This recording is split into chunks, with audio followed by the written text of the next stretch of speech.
नमस्कार दोस्तों, स्वागत है आपका आज के मुख्य समाचार में, जिसमें सबसे पहली और बड़ी खबर में आपको बताएंगे कि राजस्थान में बड़ा सियासी उलटफेर। वसुंधरा राजे ने 1 साल के लिए मांगा राजस्थान का मुख्यमंत्री पद और स्पीकर बनने से कर दिया इनकार। सूत्रों से आ रही है बड़ी खबर। जी हां दोस्तों, अभी जबरदस्त हलचल राजस्थान में मुख्यमंत्री पद को लेकर मची हुई है। साथ ही साथ खबर में आगे आपको बताएंगे कि चुनाव के पहले अगर पीओके भी भारत में आ जाए तो आर्टिकल 370 पर सुप्रीम कोर्ट के फैसले के बाद उद्धव ठाकरे का बड़ा बयान।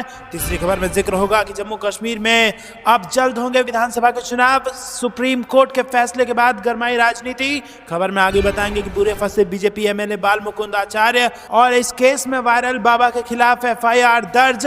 खबर में आगे जिक्र होगा कि सांसदी जाने के खिलाफ सुप्रीम कोर्ट पहुंची महुआ मोइत्रा। एथिक्स कमेटी की सिफारिश को बताया गलत। दोस्तों, इसी प्रकार की तमाम बड़ी खबरें आपके लिए लेकर आए हैं, लेकिन उससे पहले अगर आपको भी ऐसा लगता है कि 2024 में बन रही है इंडिया की सरकार, तो वीडियो को कीजिए लाइक और चैनल को सब्सक्राइब करके बेल आइकन दबाइए और साथ ही साथ कमेंट में लिखिए जय हिंद। रुक करते हैं सबसे पहली और बड़ी खबर की तरफ, जहां पर आपको बता दें कि वसुंधरा राजे ने 1 साल के लिए मांगा राजस्थान का मुख्यमंत्री पद, स्पीकर बनने से कर दिया इनकार, जिसके बाद जबरदस्त भूचाल राजस्थान की सियासत में आ चुका है। जी हां दोस्तों, राजस्थान का ऊंट, जो सियासी ऊंट है, वो किस करवट बैठेगा, इसको लेकर अभी भी संशय है। और भारतीय जनता पार्टी की गद्दावर नेता और राजस्थान की पूर्व मुख्यमंत्री वसुंधरा राजे सिंधिया ने बीजेपी से अनोखी मांग की है। सूत्रों का कहना है कि वसुंधरा राजे सिंधिया ने पार्टी के केंद्रीय नेतृत्व से 1 साल के लिए राजस्थान का मुख्यमंत्री उन्हें ही बनाने की मांग की है। इसके बाद वो खुद इस पद को छोड़ देंगी। हालांकि इसी के साथ सूत्रों ने यह भी बताया है कि पार्टी नेतृत्व ने उन्हें स्पीकर बनाने की पेशकश की थी। सूत्रों का कहना है कि उन्होंने स्पीकर बनाने के पार्टी के प्रस्ताव को इनकार कर दिया।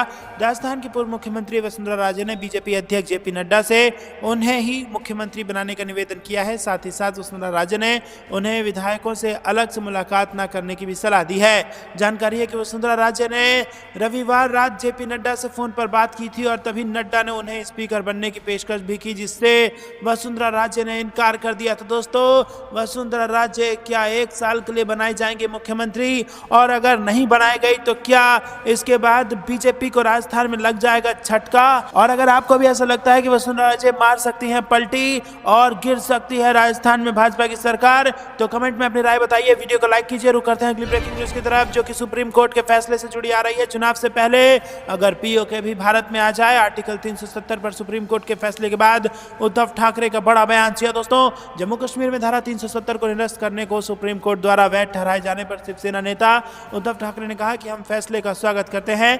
धारा 370 खत्म करने के समय हमें इसका समर्थन किया था और उम्मीद करते हैं कि सुप्रीम कोर्ट का जो दूसरा आदेश है कि अगले सितंबर तक वहां चुनाव होने चाहिए, वो जल्द से जल्द हो जाएगा। वहां की जनता को खुली हवा में मतदान करने का अवसर मिलेगा और चुनाव के पहले अगर पीओके भी आ जाता है तो पूरे कश्मीर में चुनाव हो जाएगा और देश का एक हिस्सा बरकरार रहेगा।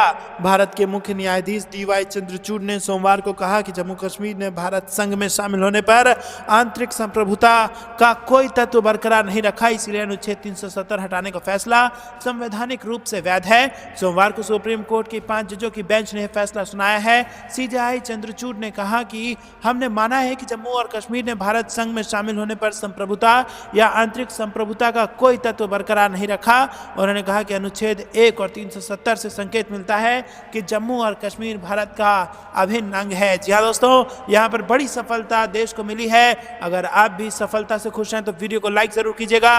रुक करते हैं अगली ब्रेकिंग न्यूज की तरफ। जम्मू कश्मीर में कब होंगे विधानसभा चुनाव? सुप्रीम कोर्ट के फैसले के बाद जम्मू कश्मीर की गरमाई राजनीति। जी हां दोस्तों, सुप्रीम कोर्ट ने जम्मू कश्मीर को विशेष अधिकार प्रदान करने वाले अनुच्छेद 370 हटाने के फैसले को सही ठहराते हुए कहा कि वहां 30 सितंबर 2024 से पहले विधानसभा चुनाव कराए जाने चाहिए। जी हां दोस्तों, आपको बता दें कि यह पहला ऐसा मामला था जब किसी राज्य को यूनियन टेरिटरी में तब्दील कर दिया गया हो, क्योंकि दोस्तों आपको बता दें कि राज्य को लेकर एक शर्त रहती है कि भले ही वहां प्रेसिडेंट रूल भी क्यों ना लग जाए, धारा 356 भी क्यों ना लग जाए, लेकिन उसके बाद भी बिना सरकार के किसी राज्य को 3 साल से आगे नहीं रखा जा सकता।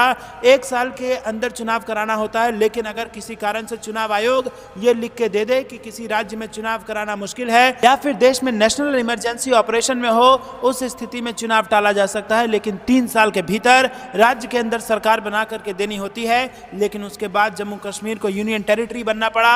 अब वापस से यूनियन टेरिटरी के बाद इसको स्टेट बनाया जाएगा, क्योंकि जम्मू कश्मीर पहला उदाहरण था जिसको स्टेट से यूनियन टेरिटरी बनाया गया हो। और लेकिन जिस समय धारा 370 हटाई गई थी तो सरकार ने कह दिया था कि इसको राज्य का दर्जा मिलेगा, और इसी को लेकर सुप्रीम कोर्ट ने यहाँ पर स्पष्ट कर दिया है कि सितंबर 2024 से पहले यहाँ पर चुनाव करा लिए जाएं, यहाँ की विधानसभा के चुनाव करा लिया जाएं। तो दोस्तों, क्या आपको भी ऐसा लगता है कि राज्य का दर्जा जम्मू कश्मीर को वापस जल्द से जल्द बहाल कर देना चाहिए और यहाँ की जनता को अपना प्रतिनिधित्व चुनने का अधिकार जल्द से जल्द मिल जाना चाहिए? कमेंट में अपनी राय जरूर बताइए। वीडियो को लाइक नहीं किया तो लाइक जरूर कीजिएगा। रुक करते हैं अगली ब्रेकिंग न्यूज की तरफ। बुरे फंसे बीजेपी एमएलए बाल मुकुंद आचार्य, इस केस में वायरल बाबा के खिलाफ एफआईआर दर्ज। जी हाँ दोस्तों, यहाँ पर राजस्थान में हुए विधानसभा चुनाव के परिणाम के आने के बाद से दो बाबाओं का नाम सबसे ज्यादा चर्चा में है। एक तिसारा विधानसभा सीट से पहली बार विधायक बने बाबा बालकनाथ हैं, जिनका नाम मुख्यमंत्री पद के लिए लिया जा रहा है। दूसरे जयपुर के हवा महल सीट से विधायक स्वामी बाल मुकुंद आचार्य हैं, जो अपने विवादित हरकतों की वजह से सुर्खियों में हैं। चुनाव जीतते ही जयपुर में नॉनवेज बैन करने की मांग करने और थाने में जाकर हंगामा काटने का वीडियो वायरल होने के बाद वो अचानक मशहूर हो गए, लेकिन अब वो बुरे फंसते हुए नजर आ रहे हैं, क्योंकि एक दलित से मारपीट करके उसके जमीन पर कब्जा करने के कथित मामले में उनके खिलाफ एफआईआर दर्ज कराई गई है। तो दोस्तों, जो अब तक मुख्यमंत्री पद की रेस में थे, उनकी अब मुसीबत बढ़ गई है और दलित से मारपीट करने का आरोप है, और अब उनके खिलाफ मामले में एफआईआर भी दर्ज करा ली गई है। दोस्तों, ये कथित मामला है, अब एफआईआर के बाद ही जांच होगी। रुक करते हैं अगली ब्रेकिंग न्यूज की तरफ, लेकिन उससे पहले वीडियो लाइक जरूर कीजिएगा। दोस्तों, अगली बड़ी खबर, संसदीय जाने के खिलाफ सुप्रीम कोर्ट पहुंची महुआ मोइत्रा, एथिक्स कमेटी की सिफारिश को बता दिया गलत। जी हां दोस्तों, तृणमूल कांग्रेस की नेता महुआ मोइत्रा लोकसभा सदस्यता खत्म होने के खिलाफ सुप्रीम कोर्ट पहुंच गई हैं। उन्होंने याचिका दायर कर अपने खिलाफ एथिक्स कमेटी की सिफारिश और उसके बाद लोकसभा से प्रस्ताव पारित होने को गलत बताया है। कैश फॉर क्वेरी यानी पैसे लेकर सवाल पूछने के मामले में महुआ के खिलाफ कार्रवाई करते हुए लोकसभा की उनकी सदस्यता रद्द कर दी गई है। उन्होंने अपने ऊपर लगे आरोपों से इनकार किया है। दरअसल लोकसभा की एथिक्स कमेटी ने अपनी जांच में पाया कि महुआ मोइत्रा ने बिजनेसमैन दर्शन हीरा नंदानी को पार्लियामेंट्री लॉगिन आईडी पासवर्ड दिए। टीएमसी नेता के जरिए ऐसा करने की वजह से देश की राष्ट्रीय सुरक्षा को खतरा पहुंचा। एथिक्स कमेटी ने यह पाया कि महुआ को लॉगिन आईडी पासवर्ड देने के बदले में हीरा नंदानी ने के जरिए कैश और गिफ्ट भी मिले, और इन बातों को ध्यान में रखते हुए एथिक्स कमेटी ने महुआ की संसद की सदस्यता रद्द कर दी है। महुआ ने एथिक्स कमेटी के फैसले के बाद कहा कि कमेटी के पास उनकी सदस्यता रद्द करने का कोई अधिकार नहीं है। उन्होंने यह भी कहा कि इस बात के भी कोई सबूत नहीं है कि उन्होंने बिजनेसमैन हीरा नंदानी से कैश लिया है। इस आरोप को सबसे पहले बीजेपी सांसद निशिकांत दुबे ने लगाया था, जिस पर कार्रवाई करते हुए ही महुआ मोइत्रा की सदस्यता गई है। महुआ ने यह भी कहा है कि उन्हें हीरा नंदानी और उनके पूर्व पार्टनर जय अनंत देहाद्रई के साथ सवाल जवाब का भी मौका नहीं मिला। रुक करते हैं अगली ब्रेकिंग न्यूज की तरफ। बीजेपी चेन्नई मुंबई को भी यूटी बना देगी, 370 पर सुप्रीम कोर्ट के फैसले के बाद बोले असदुद्दीन ओवैसी। जी हां दोस्तों, सुप्रीम कोर्ट ने जम्मू कश्मीर के विशेष दर्जे को खत्म करने के फैसले को वैध करार देते हुए इसे बरकरार रखा है। अनुच्छेद 370 को निष्प्रभावी करने के फैसले के खिलाफ याचिकाकर्ताओं के एक समूह ने सुप्रीम कोर्ट का रुख किया था और दलील दी थी कि राष्ट्रपति शासन के दौरान केंद्र सरकार राज्य विधानसभा की तरफ से इतना अहम फैसला नहीं ले सकती। मुख्य न्यायाधीश जस्टिस डीवाई चंद्रचूड़ की अध्यक्षता वाली 5 जजों की पीठ ने सर्वसम्मति से अनुच्छेद 370 को रद्द करने की संवैधानिकता के पक्ष में फैसला सुनाया। इस मुद्दे पर ऑल इंडिया मजलिस इत्तेहादुल मुसलमीन प्रमुख और हैदराबाद के सांसद असदुद्दीन ओवैसी ने कहा कि आज जो फैसला आया है हम उससे संतुष्ट नहीं हैं। उन्होंने कहा कि ये सच है कि जम्मू कश्मीर हमेशा से भारत का अभिन्न अंग रहा है, लेकिन यूनियन से उसका जो रिश्ता रहा है उसको तो आप नज़रअंदाज नहीं कर सकेंगे। किसी सेमिनार में भारत के मुख्य न्यायाधीश ने कहा था, सार्वजनिक विचार विमर्श उन लोगों के लिए हमेशा खतरा रहेगा जो इसके अभाव में सत्ता हासिल करते हैं। रुक करते हैं अगली ब्रेकिंग न्यूज़ की तरफ, लेकिन उससे पहले दोस्तों, क्या आपको भी ऐसा लगता है कि राज्य से यूटी बनाने के बाद अब दोबारा जल्द से जल्द जम्मू कश्मीर को राज्य का दर्जा देना चाहिए? कमेंट में अपनी राय जरूर बताइए। वीडियो अभी तक लाइक नहीं किया तो लाइक करके समर्थन दर्ज कराइए। रुक करते हैं अगली ब्रेकिंग न्यूज़ की तरफ, जिसमें आपको बता दें दोस्तों कि ईवीएम में उलटफेर की वजह से जीती भाजपा। कांग्रेस सांसद डॉक्टर जावेद आजाद बोले, हार जाती बीजेपी अगर ईवीएम नहीं होता। जी हां दोस्तों, किशनगंज में कांग्रेस सांसद डॉक्टर जावेद आनंद ने तीनों राज्यों में हार को लेकर ईवीएम मशीन पर सवाल उठाया और कहा कि भाजपा ईवीएम मशीन के उलटफेर की वजह से चुनाव जीती है। दरअसल किशनगंज के कांग्रेस जिला अध्यक्ष इमाम अली चिंटू की अध्यक्षता में पुणे किशनगंज नगर क्षेत्र के वार्ड संख्या 1 मोहिद्दीनपुर में मोहब्बत की दुकान के बैनर तले जो जानिसार अख्तर के नेतृत्व में सदस्यता अभियान चलाया गया। रुक करते हैं अगली ब्रेकिंग न्यूज की तरफ, जिसमें आपको बता दें दोस्तों कि हिमाचल से बड़ी खबर आ रही है। हिमाचल में जनवरी के पहले हफ्ते से 2 रुपए किलो गोबर खरीदेगी सरकार, सीएम सुक्खू ने की घोषणा। जी हां दोस्तों, हिमाचल प्रदेश में मुख्यमंत्री सुखविंदर सिंह सुक्खू के नेतृत्व वाली सरकार ने सोमवार को 1 साल का कार्यकाल पूरा कर लिया और 1 साल पूरा होने के मौके पर धर्मशाला में राज्य स्तरीय समारोह का आयोजन हुआ। इस समारोह में हिमाचल प्रदेश के प्रभारी राजीव शुक्ला ने विशेष अतिथि के तौर पर शिरकत की। समारोह के दौरान सभी कैबिनेट मंत्री और हिमाचल कांग्रेस के सभी नेता मंच पर बैठे नजर आए। धर्मशाला में जनता को संबोधित करते हुए मुख्यमंत्री सुखविंदर सिंह सुक्खू ने कहा कि उन्होंने जनता से जो वादे किए हैं उन्हें हर हाल में पूरा किया जाएगा। उन्होंने कहा कि पिछली बीजेपी सरकार ने हिमाचल प्रदेश का खजाना खाली करने का काम किया। मुख्यमंत्री ने मंच से घोषणा की है कि राज्य सरकार जनवरी 2024 के पहले हफ्ते से 2 रुपए प्रति किलो के हिसाब से गोबर की खरीद शुरू करेगी। इसके अलावा दुग्ध उत्पादकों से 31 रुपए प्रति लीटर की बजाय 37 रुपए प्रति लीटर दूध खरीदा जाएगा। दोस्तों करते हैं अगली ब्रेकिंग न्यूज की तरफ। दिग्विजय सिंह ने ईवीएम पर उठाए सवाल, कहा 1% भी संभावना है तो क्या हैकर्स को प्रभावित करने का अवसर देना चाहिए। जी हां दोस्तों, मध्य प्रदेश के पूर्व मुख्यमंत्री दिग्विजय सिंह ने एक बार फिर ईवीएम पर सवाल उठाए हैं। दिग्विजय सिंह ने इलेक्शन कमीशन को ट्वीट कर लिखा कि क्या ईवीएम हैक हो सकता है। उन्होंने हैकर्स के एक वीडियो का यूट्यूब लिंक शेयर करते हुए लिखा कि इसे अवश्य सुने और समझें। यदि 1% की भी संभावना है तो क्या हमें विश्व के सबसे बड़े लोकतंत्र को टेक्नोलॉजी के द्वारा हैकर्स को इसे प्रभावित करने का अवसर देना चाहिए। जरा सोचिए। तो दोस्तों, क्या आपको भी ऐसा लगता है कि अगर 1% भी हैकिंग की आशंका है तो उसको नजरअंदाज किए बिना उसका तुरंत निपटारा किया जाना चाहिए? कमेंट में अपनी राय जरूर बताइए। वीडियो लाइक नहीं किया तो लाइक करके समर्थन दर्ज कराइएगा। रुक करते हैं अगली ब्रेकिंग न्यूज की तरफ। संसद में आगे की रणनीति को लेकर विपक्षी दलों के नेताओं ने संसद के शीतकालीन सत्र के दौरान सरकार द्वारा लाए जाने वाले विधेयकों तथा महंगाई, बेरोजगारी और जनहित के अन्य मुद्दों पर आगे की रणनीति को लेकर सोमवार को चर्चा की। कांग्रेस अध्यक्ष और राज्यसभा में नेता प्रतिपक्ष मल्लिकार्जुन खड़गे के संसद भवन स्थित कक्ष में हुई बैठक में उनके अलावा तृणमूल कांग्रेस के नेता डेरेक ओब्रायन, द्रमुक के नेता तिरुचि शिवा, आम आदमी पार्टी के राघव चड्ढा और समाजवादी पार्टी के रामगोपाल यादव तथा कुछ अन्य विपक्षी नेता शामिल हुए। लोकसभा सदस्य मणिकम टैगोर समेत कांग्रेस के कुछ सदस्यों ने एक केंद्रीय मंत्री के पुत्र पर भ्रष्टाचार के आरोपों के विषय पर चर्चा की मांग करते हुए संसद के दोनों सदनों में कार्य स्थगन के नोटिस भी दिए। संसद का शीतकालीन सत्र गत 4 दिसंबर को आरंभ हुआ था और तय कार्यक्रम के मुताबिक ये 22 दिसंबर को समाप्त होगा। रुक करते हैं अगली ब्रेकिंग न्यूज की तरफ। उप मुख्यमंत्री अग्निहोत्री ने बीजेपी को लिया आड़े हाथ, बोले विरोध प्रदर्शन सिर्फ दिखावा, अपनी कमियों को छुपा रही है मोदी सरकार। जी दोस्तों, यहाँ पर ऊना में उप मुख्यमंत्री मुकेश अग्निहोत्री ने भाजपा सरकार को आड़े हाथों लिया है। उन्होंने कहा है कि भाजपा नेता जनता को बताए कि हिमाचल की आपदा को राष्ट्रीय आपदा घोषित करने व विशेष आर्थिक पैकेज देने के प्रस्ताव का समर्थन उन्होंने क्यों नहीं किया। वास्तव में बीजेपी नेता सरकार के 1 वर्ष के कार्यकाल में हुए बेहतर कार्यों से परेशान हैं। क्या आप भी अग्निहोत्री के इस बयान का समर्थन करते हैं? कमेंट में बताइए। वीडियो लाइक कीजिए। रुक करते हैं अगली ब्रेकिंग न्यूज की तरफ। अखिलेश यादव का बीजेपी पर बड़ा हमला, कहा लोकसभा चुनाव में यूपी में होगी भाजपा की विदाई। ओम प्रकाश राजभर पर भी कह डाली बड़ी बात। जी दोस्तों, निजी कार्यक्रम में मैनपुरी आए अखिलेश यादव ने भाजपा सरकार पर कई हमले किए। अखिलेश यादव ने लोकसभा चुनाव में सहयोगियों के साथ मिलकर भाजपा से मुकाबला करने का ऐलान किया। ओम प्रकाश राजभर के हालिया बयानों पर सपा प्रमुख ने कहा कि भाजपा ऐसे लोगों को हमेशा आगे करती है। इस चुनाव में पार्टी का यूपी से सफाया होगा।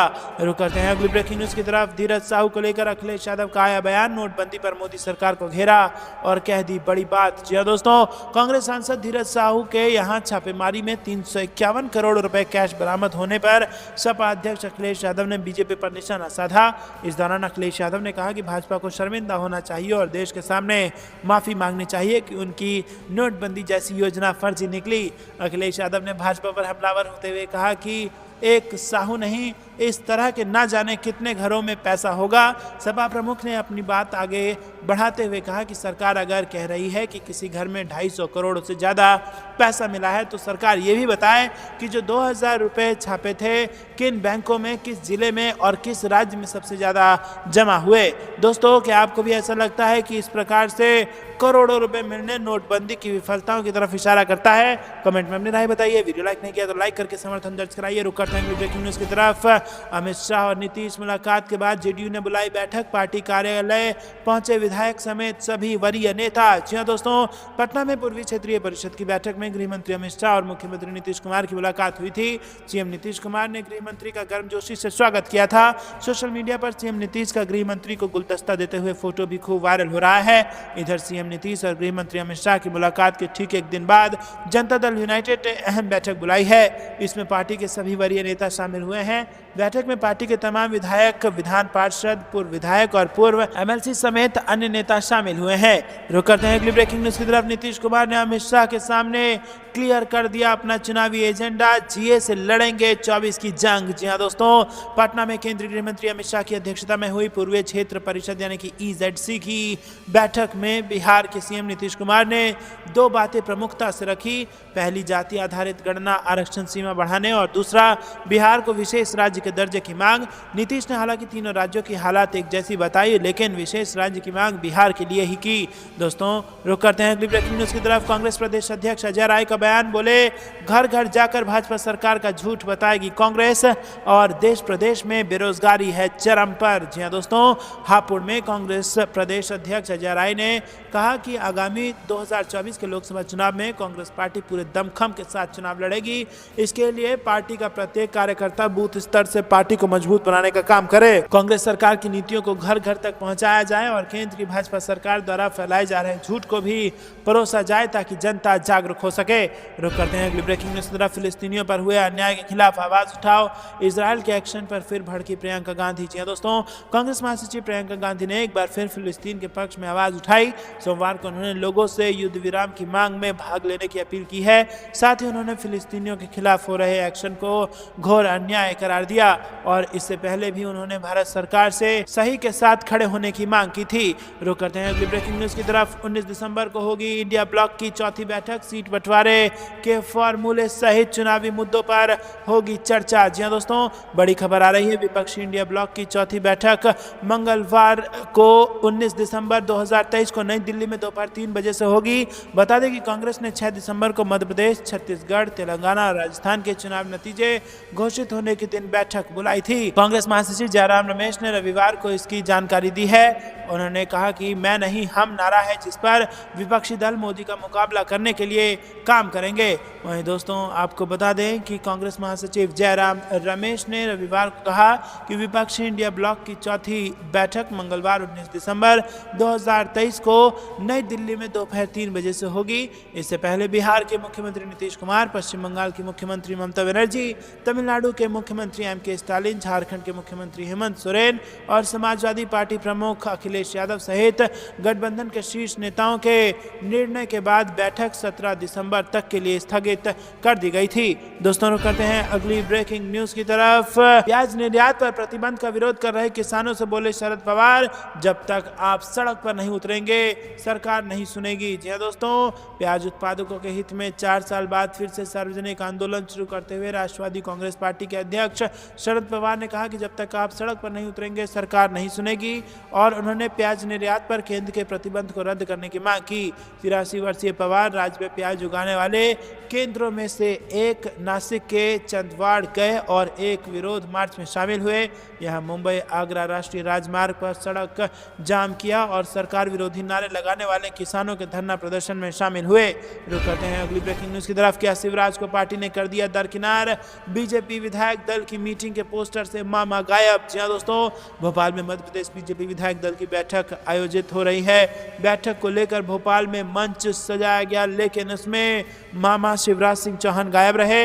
रुक करते हैं अगली ब्रेकिंग न्यूज की तरफ। बीजेपी और जेडीएस की हालत बिना पानी की मछली की तरह, कांग्रेस सरकार गिरने के दावे पर कर्नाटक सीएम का पलटवार। जी हां दोस्तों, जनता दल सेक्युलर के नेता एच.डी. कुमारस्वामी की कर्नाटक में सरकार कभी भी गिर सकती है वाले बयान पर अब कांग्रेस ने पलटवार किया है।